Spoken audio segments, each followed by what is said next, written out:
नमस्कार मंडळी, आपल्या चॅनलवर तुमचं स्वागत आहे। आजच्या व्हिडिओची सुरुवात डायरेक्ट ट्रेनमधून होत आहे।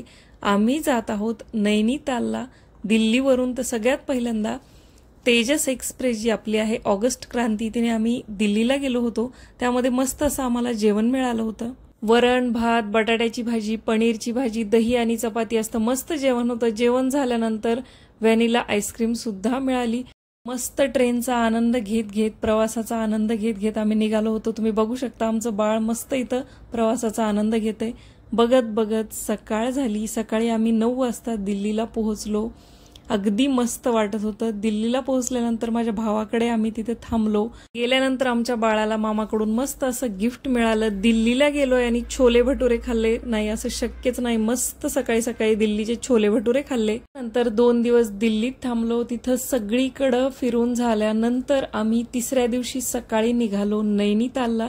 दिल्लीवरून गाडी बुक केली होती। दिल्लीवरून नैनितालला 6 ते 7 तास लागते आणि मस्त असा प्रवासाचा आनंद घेत घेत आम्ही निघालो। हल्द्वानीवरून आम्ही निघालो होतो आणि हल्द्वानी हे मोठे शहर आहे। ते सोडल्यानंतर उत्तराखंडचं असे मस्त रस्ते चालू होतात। सगळीकडे डोंगर आणि मस्त अशी झाडी, इतकं सुंदर वातावरण बघायला मिळत होतं। तिथं पोहोचल्यानंतर सगळ्यात पहिल्यांदा नैनितालला आम्ही गेलो। नैनितालमध्ये नैनादेवीच्या मंदिराचं दर्शन घेतलं आणि नैनादेवीच्या मंदिराच्या बाजूलाच हा जो नैनी लेक आहे तिथं आम्ही बोटिंग केली। असं म्हणलं जातं महादेव जेव्हा सतीला घेऊन जात होते तेव्हा सतीचे डोळे, नेत्र या तलावामध्ये पडले होते। त्यामुळे या गावाला नैनिताल असं नाव दिलेलं आहे आणि इथंच नैनादेवीचं मंदिर सुद्धा आहे अशी आख्यायिका सांगितली जाते। इतका सुंदर हा नैनी तलाव होता। त्यामध्ये बोटिंग करताना खरंच खूप आनंद आला। तुम्ही वातावरण बघू शकता, इथलं सगळ्या प्रकारच्या वातावरणाचे विविध होते आणि डोंगर, खाली आलेले ढग, घर, गाव, सुंदर वातावरण अप्रतिम होतं। मस्त बोटिंग केल्यानंतर आम्ही थोडीशी पेटपूजा केली आणि आमचा जिथं रिसॉर्ट होता तिथं आलो होतो।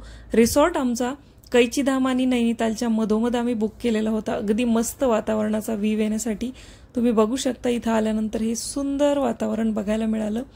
छान मस्त गरमागरम चहा घेतला आणि रात्री आम्ही इथेच थांबलो। सकाळी उठल्या उठल्या गॅलरीतून मस्त असं हिमालयातल्या सकाळचं दर्शन झालं आणि मन खरंच तृप्त झालं।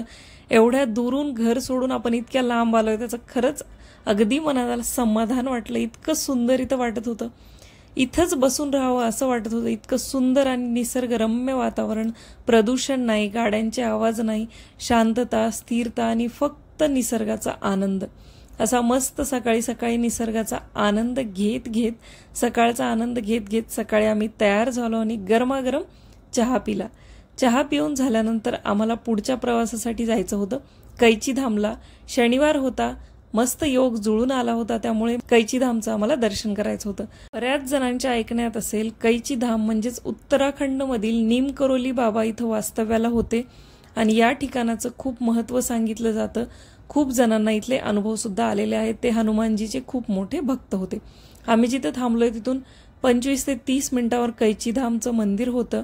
जाता जाता आम्ही मस्त मॅगीचे पॉइंट बघत होतो आणि मॅगी खाण्याची इच्छा झाली, त्यामुळे डोंगरामध्ये अशी मॅगी खाल्ली आणि पुढच्या प्रवासाला निघालो। डोंगरांच्या मधोमध कात्रीसारखा आकार इथं बनलेला आहे आणि तिथं मंदिर आहे, त्यामुळे या ठिकाणाला कैचीधाम असं म्हटलं जातं। सकाळी सकाळी लवकर आल्यामुळे गर्दी नव्हती। अगदी छान प्रसन्न मनाने दर्शन घेतलं, तिथं हनुमान चालीसा वाचली आणि परत पुढच्या प्रवासासाठी निघालो। आता जायचं होतं मला मुक्तेश्वरला। मुक्तेश्वर हे महादेवाचं मंदिर आहे, नैनितालच्या इथलं प्रसिद्ध आहे। तिथं पांडव जेव्हा अज्ञातवासात होते तेव्हा त्यांनी या मंदिराची स्थापना केली होती।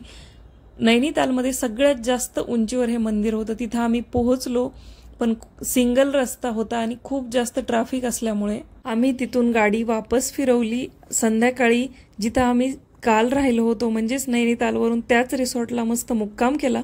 दुसऱ्या दिवशी सकाळी सकाळी दिल्लीच्या दिशेने निघालो। दिल्लीला पोहोचलो। आणखी एक दिवस मस्त दिल्लीच्या चांदनी चौकमध्ये शॉपिंग केली। परत ऑगस्ट क्रांती एक्सप्रेसने आम्ही पुन्हा दिल्लीवरून गाडी 5 वाजता होती, त्यामुळे स्नॅक्स दिले गेले होते। मस्त असं सँडविच, त्यामध्ये फ्रुटी होती, थोडेसे चिप्स होते, चॉकलेट होते। आमच्या बाळाने मस्त हा नाश्ता एन्जॉय केला आणि अशी 4 ते 5 दिवसाची छानशी आमची ट्रिप झाली। छान समाधानी आनंदी मनाने आम्ही घरी आलो। तुम्ही सुद्धा नैनितालला जायचा प्लॅन करत असाल तर नक्की करा, खूप सुंदर ठिकाण आहे. चला तर मग मी भेटते पुढच्या व्हिडिओमध्ये, तोपर्यंत बाय.